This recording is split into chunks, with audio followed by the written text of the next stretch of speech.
وہ اس بات کی گواہی دیں گے، اور صرف والد محترم نہیں بلکہ دادا جان بھی مولانا غلام اللہ سے کس قدر پیار کیا کرتے تھے۔ ہمارا توحید کا بھی ایک رشتہ ہے، ہمارا اسلام کا بھی ایک رشتہ ہے، اور ہمارے مشترکات بھی ہیں۔ جس طرح اس ممبر سے، اسٹیج سے مولانا عطا اللہ بندیالوی دفاع صحابہ کے لیے آواز اٹھاتے ہیں، ہمارا بھی خون بڑھ جاتا ہے۔ جس طرح وہ دفاع ختم نبوت کے لیے آواز اٹھاتے ہیں، اللہ کے فضل و کرم سے ہم شانہ بہ شانہ، قدم بہ قدم ایک ہی صف میں، ایک ہی قبیلے میں ان باطل قوتوں کے خلاف کھڑے ہیں۔ اسی طرح میں مولانا حلیق الرحمان صاحب اور معزز جتنے بھی مہمان سٹیج پہ بیٹھے ہیں، سب کا فرداً شکر گزار ہوں کہ انہوں نے مجھے آپ سے ہم کلام ہونے کا موقع عنایت فرمایا۔ معزز سامعین گرامی قدر، یہ ممبر دلائل کا ممبر ہے، یہ سٹیج خطیب کا سٹیج بھی ہے، اور دلائل اور براہین کی یلغار لیے ہوئے مولانا عطا اللہ بندیالوی صاحب کو آپ مختلف نکات پیش کرتے ہوئے سنتے ہیں۔ آج چند باتیں انہی کی بات کو آگے بڑھاتے ہوئے آپ کے سامنے رکھنی ہے۔ آج دکھ اور افسوس کی بات ہے کہ ہماری جو نئی نسل ہے، جو یونیورسٹیز اور کالجز میں پڑھتی ہے، وہ ہم سے یہ سوال کرتی ہے کہ یہ مرزا غلام احمد قادیانی ایک مذہب کا نبی ہے، آپ اس کے خلاف کس طرح کے الفاظ بولتے ہیں؟ آپ اس کو دجال کہتے ہیں، آپ اس کو کذاب کہتے ہیں، وہ ایک امت کا نبی ہے، کچھ الفاظ کو نرم کیا کیجیے۔ میرے بھائیوں، یہ مغالطہ، یہ فلسفہ دکھ کی بات ہے کہ ہمیں نوجوان نسل کو سمجھانا پڑ رہا ہے۔ اللہ رب العزت نے ابھی قرآن پاک کی ابتدا ہی کے اندر متقیوں کی ایک صفت بیان کی ہے، والذین یؤمنون بما انزل الیک وما انزل من قبلک۔ کتنے افسوس کی بات ہے، آج ہمیں یہ دلائل نوجوان نسل کے سامنے رکھنے پڑ رہے ہیں۔ قرآن کی ابتدا ہی میں، سورۃ بقرہ کے شروع ہی میں اللہ نے متقیوں کی ایک صفت بیان کی ہے، سب نے یاد رکھنی ہے۔ وہ صفت کیا ہے؟ والذین یؤمنون بما انزل الیک، وہ ایمان لے کے آئے اس وحی کے اوپر جو پیارے نبی صلی اللہ علیہ وسلم آپ کے اوپر نازل ہوئی، اور ساتھ اس وحی کے اوپر ایمان لے کے آئے جو آپ سے پہلے نازل ہوئی۔ اب ایمانداری سے بتائیے، قرآن پاک کے اندر اور احادیث کے اندر ہمیشہ قبلک کا ذکر تو موجود ہے، بعدک کا ذکر موجود ہے؟ کسی حدیث کے اندر، قرآن کی کسی آیت کے اندر، یہاں پہ بھی اللہ کہہ رہا ہے کہ جو آپ کے اوپر نازل ہونے والی وحی کے اوپر ایمان لے کے متقیوں کی صفت ہے، اور جو ایمان لے کے آئے وہ وحی کے اوپر جو آپ سے پہلے نازل ہوئی، اور ساتھ ہی متصل کیا بات کہی، وَبِالْآخِرَةِ هُمْ يُوقِنُونَ، اور اس کے بعد آخرت کے اوپر۔ یہ آیت بذات خود اس بات کی دلیل ہے کہ نبی کے بعد وحی کی کوئی گنجائش موجود نہیں ہے۔ نبی سے پہلے تو وحی آئی ہے، اس کے اوپر آپ کا اور میرا ایمان ہونا چاہیے، لیکن نبی کے بعد کوئی وحی۔ مجھے ایک بات بتلائیے، قرآن پاک کا پورا اسلوب، طالب علم بھی بیٹھے ہیں، آپ پورے قرآن پاک کا مطالعہ کیجئے، جہاں جہاں بھی نبی کے بعد نبی کے آنے کی گنجائش موجود ہے، ذکر ہوا۔ نوح کی ذریت میں سے ذکر ہوا، ابراہیم کی ذریت میں سے ذکر ہوا، قرآن پاک میں دعا آئی، ابراہیم دعا کر رہے ہیں کہ میری اولاد میں سے ایک ایسا نبی بھیج جو ان کو آیتیں پڑھ پڑھ کے سنائے۔ اسی طرح وَمُبَشِّرًا بِرَسُولٍ يَأْتِي مِن بَعْدِ اسْمُهُ احمد، حضرت عیسیٰ کے بعد بھی نبوت کی گنجائش موجود تھی، تو قرآن پاک میں آ گیا کہ ایک نبی آئے گا جس کا نام احمد ہوگا۔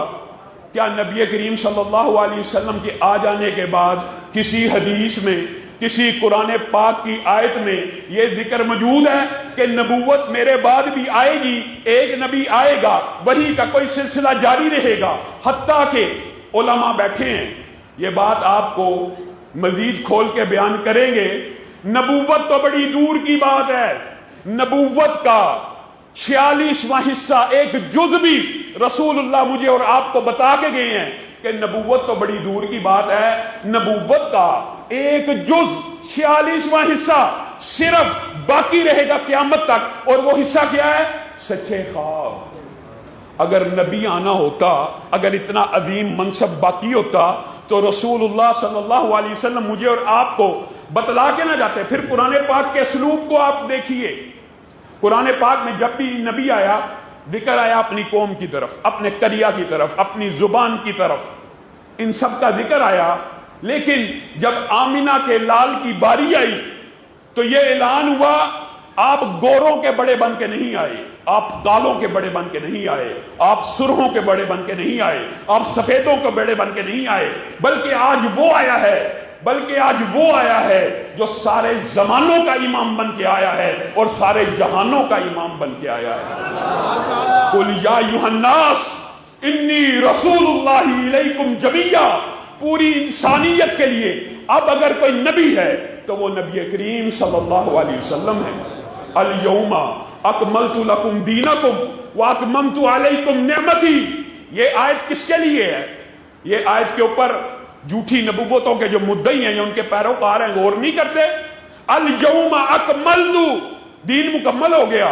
ایک گلاس بھرا ہو پانی کا، اس کے اندر ایک قطرہ بھی اور ڈالو گے پانی کا گلاس چھلک جائے گا۔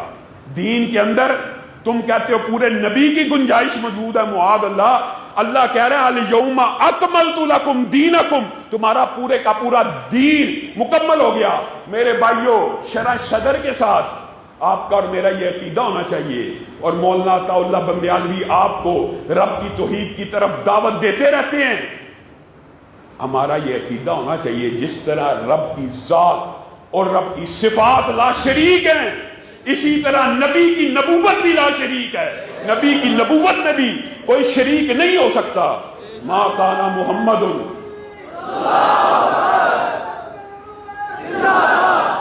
ما کان محمد ابا احد من رجالکم ولکن رسول اللہ وخاتم النبیین۔ مجھے بات بتائیے، اس آیت میں رسول اللہ صلی اللہ علیہ وسلم کو یہ بات بھی پتہ چل گئی تھی کہ میں کسی بالغ بچے کا باپ نہیں بن سکوں گا، کیونکہ اللہ تعالیٰ نے قرآن پاک میں یہ کہہ دیا ما کان محمد ابا احد من رجالکم، آپ مردوں میں سے کسی کے باپ نہیں بنیں گے۔ اس سے مراد یہ ہے کہ آپ کا کوئی بچہ بھی بلوغت کو نہیں پہنچے گا۔ اب رسول اللہ صلی اللہ علیہ وسلم کے لیے بظاہر یہ خبر غم کی تھی، لیکن اللہ رب العزت نے جو کرم اور عنایت دینا تھا ساتھ اسی آیت میں بیان کر دیا۔ کہا آپ مردوں میں سے کسی کے باپ تو نہیں بنیں گے، لیکن آپ کے سر کے اوپر ختم نبوت کا ایسا تاج رکھا جائے گا کہ آپ سید ولد آدم بن جائیں گے، آپ فخر انسانیت بن جائیں گے۔ اور نبی کریم صلی اللہ علیہ وسلم پوری کائنات کے اندر آخری نبی ہیں۔ اس کی دلائل صرف قرآن میں نہیں ہیں، اس کے دلائل احادیث میں بھی موجود ہیں۔ ایک ترجمہ وہ ہے جو جھوٹے نبی کا، جھوٹی نبوت کا دعویٰ کرنے والے کرتے ہیں، اور ایک ترجمہ وہ ہے جو خود رسول اللہ صلی اللہ علیہ وسلم نے کیا۔ خاتم النبیین کا مطلب یہ کہتے ہیں معاذ اللہ نبی تراش مہر، اس بات کا بھی میں جواب دوں گا۔ اور ایک ترجمہ وہ ہے جو رسول اللہ صلی اللہ علیہ وسلم نے کیا، اِنَّ مثلی ومثل الانبیاء من قبلی کمثل رجل بنا بیتا فاجملہ واحسنہ۔ میری اور میرے سابقہ انبیاء کی مثال ایسی ہے اس بندے کی طرح کہ جس نے گھر بنایا اور اس کو بڑا خوبصورتی سے مزین کیا، اس کو آراستہ اور پراستہ کیا، الا موضع لبنہ، لیکن ایک اینٹ چھوڑ دی۔ فجئت انا واتممت تلک اللبنہ۔ وہ محل کے ارد گرد لوگ پھرتے ہیں اور تعجب کا اظہار کرتے ہیں یہ کتنا خوبصورت محل ہے، لیکن اس کے اندر ایک اینٹ کی جگہ خالی ہے۔ کیا رسول اللہ نے کہا 2 اینٹوں کی جگہ خالی ہے؟ کتنی اینٹوں کی جگہ خالی ہے؟ ایک اینٹ کی جگہ خالی ہے۔ فجئت انا واتممت تلک اللبنہ، پس میں آ گیا اور میں ہی وہ آخری اینٹ ہوں۔ آج کے بعد کوئی یہ بندہ دعویٰ کرے نبی کے بعد کہ میں نبی ہوں تو یا تو اس کو ایک اینٹ اور نکالنی پڑے گی، معاذ اللہ کسی نبی کا حق کھانا پڑے گا، یا تو اینٹ کے اندر 2 کی جگہ خالی ہوتی تو پھر تو کوئی نبوت کا دعویٰ کرتا، بات بن سکتی تھی۔ جب اینٹ بھی ایک ہی خالی ہے اور رسول اللہ صلی اللہ علیہ وسلم نے آ کے کہہ دیا میں ہی وہ آخری اینٹ ہوں، تو پھر کس نے جرت دی، پھر کس نے ان لوگوں کو یہ اختیار دیا کہ یہ قرآن پاک کی من گھڑت تشریحات کرتے ہوئے؟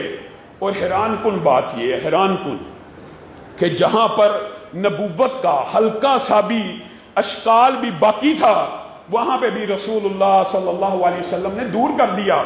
حضرت علی کے بارے میں آپ نے ایک روایت سنی ہوگی، اور بڑی معروف روایت ہے، اور ہمارے ہاں ایک مکتبہ فکر اس روایت سے یہ استدلال کرتا ہے کہ یہاں پہ رسول اللہ صلی اللہ علیہ وسلم نے خلافت بھی دی تھی۔ اما ترضا ان تکون منی بمنزلۃ ہارون من موسیٰ، علی کو کہا، آپ کو یہ سارا واقعہ پتا ہوگا کہ حضرت علی کو ایک غزوے میں رسول اللہ صلی اللہ علیہ وسلم چھوڑ گئے اپنے پیچھے، اور کہا آپ نے مدینہ کی نگرانی کرنی ہے۔ منافقین میں سے بعض لوگوں نے کہا اچھا گرمی بڑی ہے، ہاں جنگ بڑا میدان بہادری کا ہے، اچھا آپ کو اس لیے پیچھے آپ کے دل کو چوٹ لگی۔ حضرت علی رسول اللہ صلی اللہ علیہ وسلم کی بارگاہ میں پہنچ گئے، یہ کیا لوگ مجھے کہتے کیا میں بزدل ہوں، یہ کیسی بات ہے؟ تو رسول اللہ صلی اللہ علیہ وسلم نے آپ کو ایک بشارت اور خوشخبری سنائی اور آپ کا دل بھی رکھا۔ اما ترضا ان تکون منی، کیا تو اس بات پہ راضی نہیں ہے علی کہ تیرا میرا آپس میں ویسا ہی رشتہ ہو جیسا کہ موسیٰ اور ہارون کا رشتہ ہے؟ یہاں سے ایک بات اشکال پیدا ہو سکتا تھا، کیا کہ موسیٰ کے بعد ہارون بھی نبی ہیں، لیکن رسول اللہ صلی اللہ علیہ وسلم نے یہاں بھی اشکال کو رفع کر دیا، اے علی تو میرے ساتھ ویسا ہی ہے جیسے موسیٰ کے بعد ہارون تھے، الا انہ لا نبی بعدی، لیکن علی یہ بات یاد رکھی میرے بعد کوئی نبی نہیں آ سکتا۔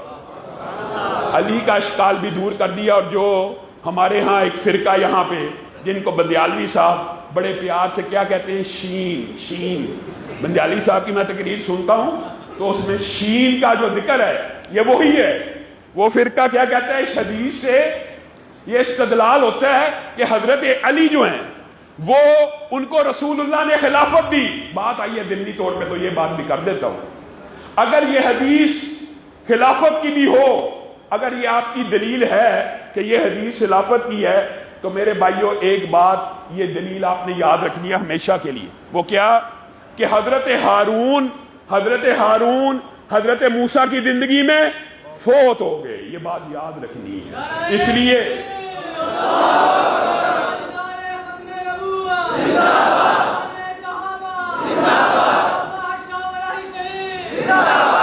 اگر حضرت موسیٰ کے دور میں ہی حضرت ہارون فوت ہو گیا تو یہ خلافت کی دلیل کیسے ہو سکتی ہے؟ خیر یہ تو ایک لمبی چوڑی بات ہے، اور مولانا اس حوالے سے اکثر آپ لوگوں کو محظوظ کرتے رہتے ہیں۔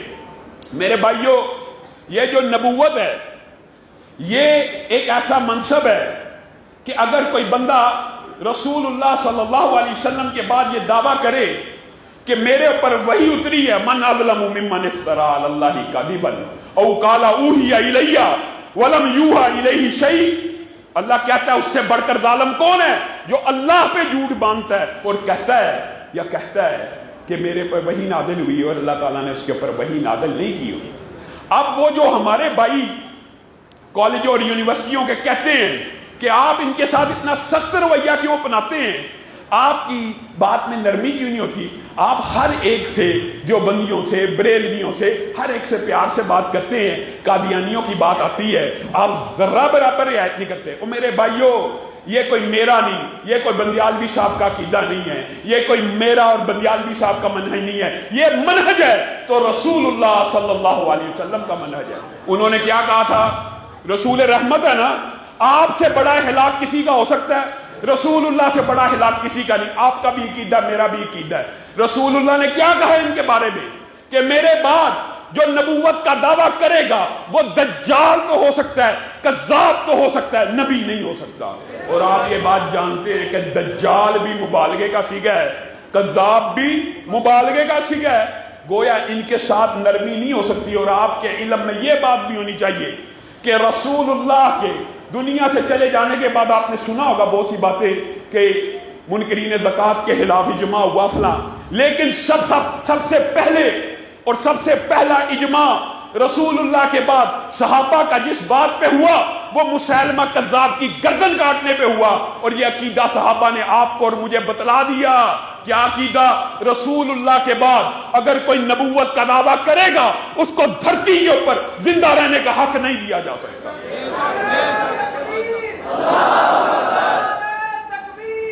لیکن یہ بات بھی سمجھنے کی ضرورت ہے میرے بھائیو، یہ حق آپ نے اور میں نے اپنے ہاتھ سے استعمال نہیں کرنا، یہ حق اسلامی ریاست کا ہے کہ کوئی بھی نبوت کا دعویٰ کرے اس کی گردن کو تن سے جدا کرے، اور صرف اس کی گردن کو تن سے جدا نہیں کرنا، یہ بھی اسلامی ریاست کا فرید ہے کہ ان مرتدوں کو بھی یا جلا وطن کریں یا تحقیق کر دیں۔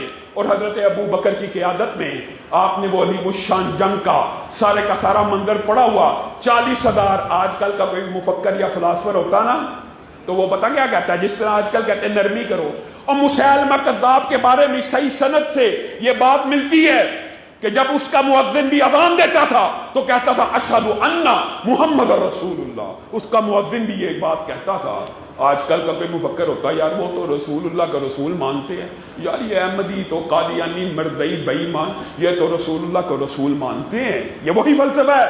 کسی ایک صحابی نے کہا کہ وہ اذان میں رسول اللہ کو محمد الرسول اللہ مانتے ہیں، ان کی نبوت کو تسلیم کرتے ہیں، ان کے ساتھ نرمی کرو، نہیں، سب نے تلواروں کو اٹھایا، 40,000 کے لشکر کے ساتھ جا کے ٹکرائے، 28,000 مرتدوں کو واصل جہنم کیا۔ یہ وہ جنگ ہے، پوری زندگی میں رسول اللہ کی پوری زندگی میں اتنے صحابہ شہید نہیں ہوئے جتنے اس اکیلی جنگ میں ختم نبوت کے دفاع کے لیے اور رسول اللہ کی حرمت کے لیے جو جنگ لڑی گئی، اس میں 1200 سے زائد صحابہ شہید ہو گئے۔ آپ کو اور مجھے یہ عقیدہ دے کے گئے ہیں، ہم صحابہ کا نام لیوا ہے، ہم کیسے برداشت کریں؟ اور حیران کن بات یہ ہے، یہ بھی بڑی عجیب بات ہے، اور جو بات وہ دلائل کے دنیا میں دیتے ہیں کہ خاتم النبیین کا مولویوں نے ترجمہ غلط کیا ہے، اور رسول اللہ کے ترجمے کو مانا نہیں کہ لا نبی بعدی، اس کا ترجمہ یہی ہے۔ اور رسول اللہ صلی اللہ علیہ وسلم اساکر میں بھی، ابن اساکر میں بھی ایک روایت ملتی ہے کہ جب معراج کی رات میں رسول اللہ صلی اللہ علیہ وسلم آسمانوں پہ گئے تھے تو حضرت آدم نے جبریل امین سے پوچھا تھا یہ کون ہے؟ تو انہوں نے کیا کہا تھا؟ آخر ولدک من الانبیاء، آپ کے اولاد میں سے، نبیوں میں سے آخری نبی، آپ کے بیٹوں میں سے جو آخری نبی ہے یہ ہے، یعنی لا نبی بعدی۔ وہ کہتے ہیں قرآن پاک کی اس آیت کا ترجمہ نہیں ہے۔ اچھا یہ آپ کا ترجمہ کیا ہے؟ یہ دلیل بھی آپ نے آج کے بعد یاد رکھنی ہے۔ خاتم النبیین کا ترجمہ نبی تراش مہر، ایسی مہر جو نبیوں کو تراشتی ہو۔ آپ نے ان سے صرف 2 سوالات کرنے ہیں، وہ کیا کہ مرزا غلام احمد قادیانی سے پہلے رسول اللہ سے لے کر مرزا غلام احمد قادیانی تک کیا کوئی نبی آیا درمیان میں جس کے اوپر آپ ایمان لاتے ہیں؟ کہیں گے نہیں۔ اب مرزا غلام احمد قادیانی سے لے کر قیامت تک آپ کے ہاں خلافت ہے یا نبوت بھی چلتی رہے گی؟ وہ کیا کہیں گے؟ خلافت چلے گی، نبوت نہیں چلے گی۔ اگر تو ترجمہ ان کا بھی مان لیا جائے تو بھی غلط ہے۔ کیوں؟ لفظ کیا خاتم النبیین، اور نبی جمع ہے، اور بندیالوی صاحب آپ کو بتا چکے ہیں عربی میں جمع کم از کم کہاں سے شروع ہوتی ہے؟ 3 سے۔ 2 کے لیے الگ ڈائی ہے، یہ 3 سے۔ اگر تو اس کا ترجمہ نبی تراش مہر ہے تو ساری دنیا کے قادیانی مل جائیں اور 3 نبی ثابت کر کے دکھائیں جن کے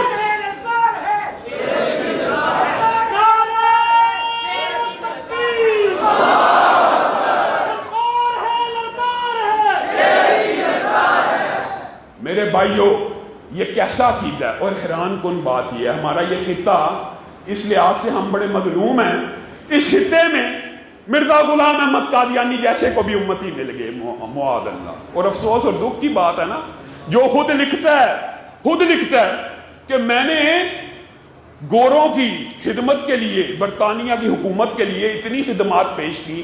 علامہ شہید کی کتاب قادیانیت کے اندر بھی یہ حوالے موجود ہیں، اور اس میں سے ایک خلاصہ اور اختصار میں نے بھی پیش کیا، اس کے اندر بھی یہ حوالے موجود ہیں۔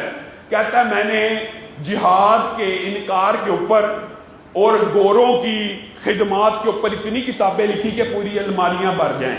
یہ اس کے لیے باعث فخر بات ہے۔ اور حیران کن بات یہ ہے کہ ایک بات یاد رکھیے، جس نے بھی اس سے پہلے نبوت کا دعویٰ کیا یا اس کے بعد کیا نا، وہ ایول جینیس ہوتا ہے، یعنی وہ ذہین ضرور ہوتا ہے چاہے شیطانی ذہانت ہو، جس کو ہم کہتے ہیں ایول جینیس. اور یہ بندہ ایسا غبی ہے، ایسا احمق ہے کہ انتہائی احمق اور انتہائی نالائق ہونے کے باوجود پیسوں کی فراوانی کی وجہ سے، انگریز کی پشت پناہی کی وجہ سے اس کو امتی میسر آگے، حتیٰ کہ ایسے ایسے ذہین نبوت کا دعویٰ کرنے والے گزرے ہیں. بات آئی ہے ضمنی طور پہ تو میں آپ کو بتائے دیتا ہوں کہ ایک بندہ ایسا گزرا، اس نے اپنا نام لا رکھ لیا، لا. اور جب اس کا نام مشہور ہو گیا نا، اس نے کہا یہ جو حدیث ہے نا اس میں راوی کو غلطی لگی ہے، لا نبی آبادی نہیں ہے بلکہ کیا ہے، لا نبی البادی ہے. مبتدا خبر بنا دی اور کہا یہ خبر ہے کہ لا نامی نبی آئے گا. پہلے اپنا نام لا مشہور کیا اور کیا کہا، لا نبی البادی حدیث تھی، یہ راوی نے غلطی کی، یہ لا نبی آبادی کا، میں ہی وہ لا ہوں. اسی طرح ایک شخص آپ نے پڑھا ہوگا خلیفہ ہارون الرشید کے دور میں، ایک بندے نوح نامی بندے نے دعویٰ نبوت کیا. اس سے پوچھا گیا تیرے پاس کیا دلیل ہے نبوت کی؟ تو علماء نے اس وقت ایک فتویٰ دیا تھا، سبحان اللہ، قربان جائیں، کہ جھوٹے نبی سے کوئی اگر دلیل بھی مانگے گا تو وہ بھی مرتد ہو جائے گا. لیکن صرف مناظرانہ انداز میں کسی کو بات سمجھانے کے لیے ان سے دلائل پوچھے گے کہ تو جو کہتا ہے میں نبی ہوں، کا وہ قرآن پاک کی جو آیت ہے نا کہ 50 برس کم 1000 نو دنیا میں رہے تو وہ باقی 50 برس میں پورے کرنے آ گیا. ایک عورت تھی ایول جینیس اسی طرح کہنے لگی کہ لا نبی آبادی تو ہے، لا نبیت آبادی تو نہیں ہے نا. تو میں عورت ہوں، اور کہنے کا مطلب یہ ہے کہ ذہین لوگوں نے نبوت کے دعوے کیے، ایول جینیس. اور یہ ایسا غبی ہے، اپنی طرف سے نہیں کہہ رہا، ایک حوالہ ذمہ داری ہے میری اور میرے نائبین مولانا ارشد بیگم کوٹی سمیع اللہ شاہد، حتیٰ کہ بندیالوی صاحب بھی ذمہ دار ہیں حوالہ دینے کے. یہ کہتا ہے کہ ماشاءاللہ اپنے بارے میں خود بیان کر رہا ہے کہ میں ایک جیب میں گڑ کا ڈیلا رکھ لیتا تھا اور ایک جیب میں مٹی کا ڈیلا رکھ لیتا تھا، اور مٹی کے ڈیلے سے استنجا کیا کرتا تھا، اور جب واپس جا رہا ہوتا تھا تو کئی مرتبہ گڑ کی جگہ مٹی کا ڈیلا منہ میں ڈال لیتا تھا. بتائیے، یہ اس کی کل عقل ہے. کہتا ہے جب میری شادی ہوئی تو میں شادی کے قابل نہیں تھا، لیکن ابھی 6 مہینے نہیں تھے گزرے کہ بچہ پیدا ہو گیا. علامہ شہید نے اس بات کا جواب دیا تھا اور کہنے لگا یہ میرا معجزہ ہے، ابھی 5 ماہ نہیں تھے گزرے بچہ پیدا ہو گیا، اور جب میری شادی ہوئی میں شادی کے قابل نہیں تھا، یہ میرا معجزہ ہے. اس سے معجزے پوچھے گئے، اس نے کہا سارے نبیوں کے معجزے ایک طرف، مجھ اکیلے کے 50,000 معجزات ہیں، ان میں سے ایک معجزہ یہ بھی ہے. تو علامہ شہید نے یہ بات کہی تھی، یہ معجزہ تیرا نہیں ہے، تیری بیوی کا، اور اس کا باپ اگر کوئی ہے تو حکیم نور الدین ہے، کیونکہ اس کی بیوی نے خود لکھا، کتاب میں موجود ہے کہ بیوی تو میں مرزا غلام احمد قادیانی کی ہوں، لیکن حکیم نور الدین صاحب لونڈی تو میں آپ کی ہوں. معاذ اللہ، یہ وہ نبی ہے؟ کیا یہ خاندان، کیا اس طرح کا خاندان، کیا یہ نبیوں کی خصائل ہوتے ہیں؟ پھر کیسا بدزبان آدمی ہے. کہتا ہے ہر بندے نے میری نبوت کا یقین کیا سوائے معاذ اللہ طوائفوں کے، اور وہ جو لفظ ہے جو ہم سٹیج پہ کہہ ہی نہیں سکتے، بدکارہ عورتوں کے علاوہ، اور گندا لفظ یوز کر کے کہتا ہے طوائفوں اور فلانیوں کے بچوں نے صرف میری نبوت کا انکار کیا. بندہ اس کا عقل سے پوچھے، نبوت کا انکار تو میں اور تو کر رہے ہیں، اس میں اس ماں کا کیا قصور ہے؟ یہ کیسا بد عقل آدمی ہے. اور اس نے گستاخی کی بھی کوئی قبیل نہیں چھوڑی. معاذ اللہ حیران رہ جائے، اویئرنیس نہیں ہے، لوگوں کو پتہ نہیں ہے. کہتا ہے میری شہر ہر وقت کربلا میں ہے، اور حسین جیسے 100 معاذ اللہ میں اپنے گریبان پہ لیے پھرتا ہوں. تم مردہ علی کی کیا بات کرتے ہو؟ میں زندہ علی تمہارے اندر موجود ہوں. پھر اس بدبخت نے حضرت فاطمہ کی ایسی توہین کی ہے. کیا کہتا ہے بک بک کرتے ہوئے کہ حضرت فاطمہ نے مجھے اپنے قریب کیا، یہاں تک کہ میرے سر کو اپنی ران پہ رکھا. اور بدبخت نے حرزہ سرائی کرتے ہوئے کہا، اور حضرت فاطمہ نے مجھے سب کچھ دکھا دیا. یہ ملعون آدمی اس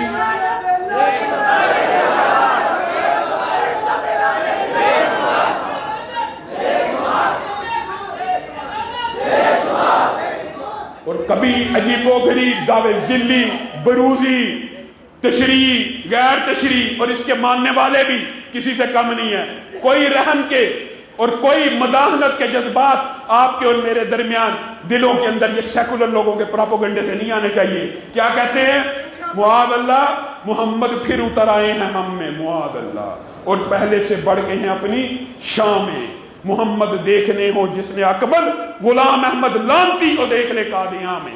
یہ بات ہے کرنے والی. تم کہتے ہو اس سے نرمی رکھی جائے.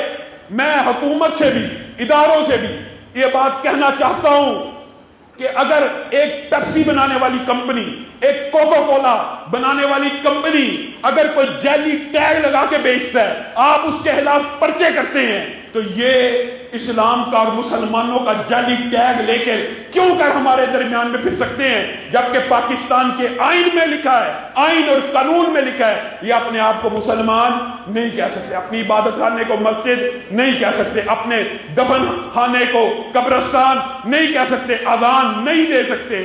جب یہ پاکستان کے قانون اور آئین کو نہیں مانتے، آپ کو ان کے ساتھ کیا مفادات ہیں؟ کبھی عبدالشکور قادیانی، کبھی آسیہ ملونہ کی رہائی، کبھی کیا عاطف قادیانی کی تقرری. یہ کیا تماشا ہے جی؟ ان کو اقلیتوں کے حقوق دے دیے جائیں، اقلیتوں کے حقوق دے دیے جائیں. اقلیت کا حق قادیانیوں کو صرف ایک صورت میں مل سکتا ہے، جب سارے قادیانی رہنما جمع ہو جائیں اور اس بات کا اعلان کریں اور اقرار کریں ہمارا اسلام سے کوئی تعلق نہیں. پھر اہل سنت کے علماء اس بارے میں غور کریں گے کہ ان کو اقلیت ماننا کہ نہیں ماننا. اگر یہ کہیں گے کہ ہم مسلمان ہیں تو پھر ہر عالم کا یہ فتویٰ ہے تو مسلمان نہیں ہے بلکہ تو مرتد ہے اور تجھے اقلیتوں کے حقوق نہیں دیے جا سکتے. یہ عجیب بات ہے کہ ان کو اقلیتوں کے حقوق دے دو، اقلیت کے طور پہ قبول کر لو. کیسے قبول کر لیا جائے؟ اقلیت کافر ہوتی ہے، اقلیت اپنے آپ کو مسلمان کلیم نہیں کرتی. یہ ٹیگ بھی اسلام کا لگائیں. جعلی بوتل بکنا تو پاکستان میں جعلی کوکو کولا کا کوئی ریپ گھر میں بنا کے لگا کے بیچ سکتا ہے، پیپسی کا بیچ سکتا ہے. تو یہ اسلام کا ٹیگ اتنا ہی سستا ہو گیا کہ جو مرضی لگا کے پھرتا رہے اور کوئی اس کو پوچھنے والا نہ ہو. یہ ہماری کمزوری ہے. لیکن جس طرح 73 کے اندر 77 کے اندر علماء نے ختم نبوت کے لیے قربانیاں دی، میں آپ لوگوں سے بھی وعدہ لینا چاہتا ہوں کہ جب بھی ضرورت پڑی میدان عمل میں نکلنے کے لیے تیار ہوں.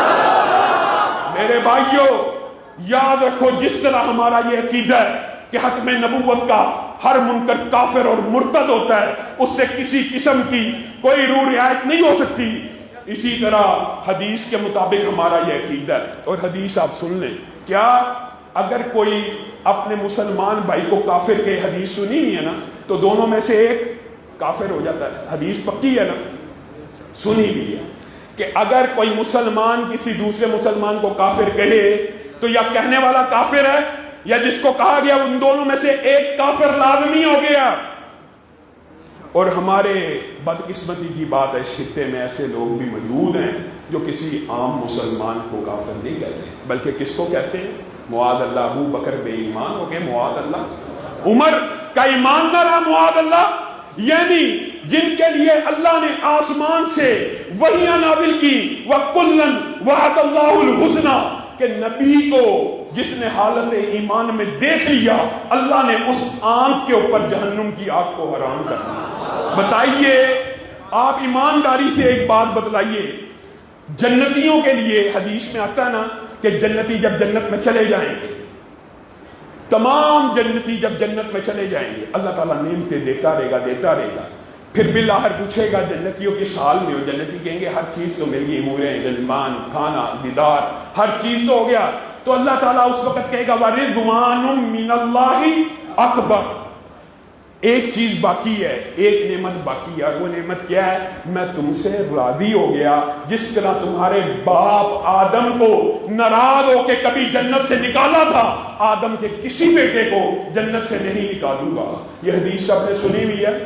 ہر جنتی کو جو اعزاز جنت میں ایک عرصہ گزارنے کے بعد ملنے، لوگوں ذرا غور کرو، وہ اعزاز نبی کے صحابہ کو اس زمین پہ چلتے ہوئے اللہ نے عطا کر دیا. رضی اللہ عنہم ورضوا عنہ. وہ جو جنت میں سب سے آخر میں ملنا تھا، وہ صحابہ کو زمین کے اوپر چلتے پھرتے عنایت کر دیا۔ رسول اللہ صلی اللہ علیہ وسلم نے کہا اللہ تعالیٰ نے سب سے خوبصورت دلوں کو ٹٹولا، ان میں سے سب سے عمدہ جس دل کو پایا اس کے سر پہ تاج ختم نبوت رکھ دیا۔ اس کے بعد نبیوں کے بعد سب سے اعلیٰ اور افضل دلوں کو ٹٹولا، کسی کو میرا ساتھی بنا دیا، کسی کو میرا سسرالی رشتہ دار بنا دیا، کسی کو میرا صحابی بنا دیا۔ میں مولانا عطا اللہ بندیالوی کی موجودگی میں، علماء کی موجودگی میں ایک بات کا چیلنج ان قادیانیوں کو بھی کرنا چاہتا ہوں اور ان رافضیوں کو بھی کرنا چاہتا ہوں۔ دونوں کے چیلنجز فرق ہے۔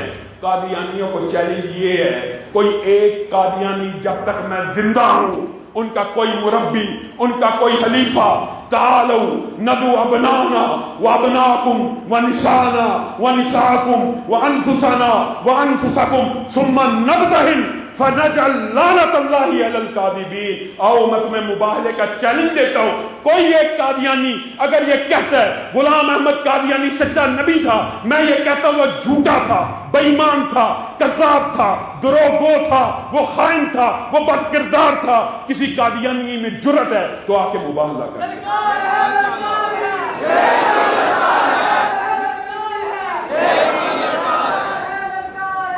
اسی طرح میں رافضیوں میں سے ان بدماشوں کو یہ چیلنج دینا چاہتا ہوں جو ابو بکر سے لے کر امیر معاویہ تک کسی صحابی کو جہنمی سمجھتے ہیں۔ میں یہاں پہ اعلان کرتا ہوں کہ نبی کا ہر صحابی جنتی ہے، ابو بکر سے لے کے معاویہ تک ہر صحابی جنتی ہے۔ آ جاؤ، کسی کے اندر جرأت ہے، میں مباہلہ کرنے کے لیے تیار ہوں، اور میرے ساتھی اور رفقا یہاں پہ بیٹھے ہیں، میں چلا بھی جاؤں گا، اس بات کے گواہ موجود ہیں۔ کسی رافضی میں، کسی قادیانی میں جرأت ہے تو ہمارے مباہلے کا چیلنج قبول کر لے۔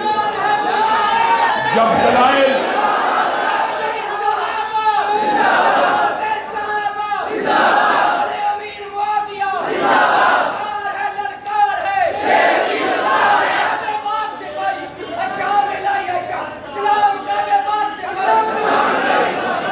مجھے ایک بات بتلائیے، کیا ابو بکر کی صدیق کی صداقت کی جنگ لڑنے کے لیے تیار ہیں؟ عمر فاروق کی عدالت کی جنگ لڑنے کے لیے تیار ہیں؟ ذوالنورین کی صحابت کی جنگ لڑنے کے لیے تیار ہیں؟ علی کی شجاعت کی جنگ لڑنے کے لیے تیار ہیں؟ حسن و حسین کی سیادت کی جنگ لڑنے کے لیے تیار ہیں؟ اور سیدنا امیر معاویہ کی قیادت کی جنگ لڑنے کے لیے تیار ہیں؟ سبحان ربک رب العزت عما یصفون وسلام علی المرسلین والحمد للہ۔